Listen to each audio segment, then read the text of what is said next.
Genesis came up, and about around the early 70s, they had 2 or 3 albums, and I just was so into it. And they had this epic album called The Lamb Lies Down on Broadway. Right after that album, Peter Gabriel, the lead singer, was really exotic. He was really out there. He would wear all kinds of masks, and then he left the group, and oh no, I love Genesis, 79, I was in Orange County, and I found out he was going to literally play in a small club that could seat 200 people, and it was only like 500 yards from my house where he was going to play in this California club in Anaheim. Went over there, and I get there, and about 800 people show up for this 200 feet, basically a bar. We see the big old limo come up in the hall. So we all pile into this place. I remember that, it'd been a long day, and you couldn't even get to the bathroom. It was so packed out. It was literally sardine to the 10th degree there, and we're all packed in there. Peter comes out, and it's really hot in there. We're all like sweating. It's one of those concerts,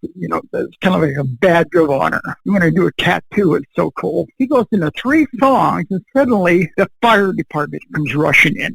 They come rushing in, and they stop the whole concert. And Gabriel was in a beautiful song, something he did from one of his earlier albums, and he stopped halfway through, and he's literally up there arguing and pleading with and trying to be the good guy. And he had this wonderful, British accent. He thought that might help, but it didn't help with the Anaheim Police Department. So we're all pushed out to the curb. Now, I loaned my car to my good buddy because he had a date that night. And he said he'd come back and pick me up at that concert. So I'm going, oh, man, I'm there like 4 or 5 times. So we go out and sit on the curb. I suddenly walks out from the back of the Blue Club. He's walking out there. He's been followed by his agent and said, no, Peter, no, Peter. And he's carrying his Ovation guitar. He comes all the way out to the curb. And he comes out and sits right next to me. He says, sorry, Mike. He says, I'm really sorry about what they did there. I guess the management here, the promoter really messed up on this. Please don't take it on, man. I appreciate all your. And we're just like going, oh, we love it.